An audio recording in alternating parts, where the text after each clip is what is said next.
national de la transition, tenue du débat d'orientation budgétaire 2022. Il s'agit de faire une projection macroéconomique pour les 3 ans à venir. Pour cela, les participants se penchent par exemple sur le document de programmation pluriannuelle des dépenses de 2023-2025. D'autres détails, c'est avec Mamadou Fani.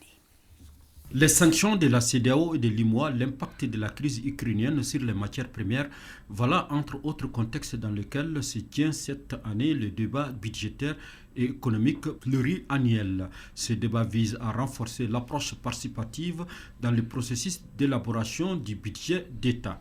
L'examen du document n'est pas sanctionné par un vote du Parlement, mais quand bien même, il demeure un levier sûr pour partager, échanger sur les grandes orientations insufflées à la politique budgétaire à moyen terme et les contraintes majeures auxquelles elle se trouve confrontée. Ce débat est une prescription de la loi des finances qui permet aux membres du CNT de contrôler l'action gouvernementale dans la gestion des budgets d'État. Au cours de ces débats, vous aurez droit à une présentation qui sera basée sur le cadrage budgétaire 2023-2025, l'état de mise en œuvre de la réforme budgétaire au Mali et la situation du Mali par rapport aux critères de convergence communautaire et aux normes internationales de bonnes pratiques. Ces débats nous permettent de mesurer les progrès réalisés dans l'exécution du budget en mode programme et de vulgariser les outils de la gestion axés sur les résultats.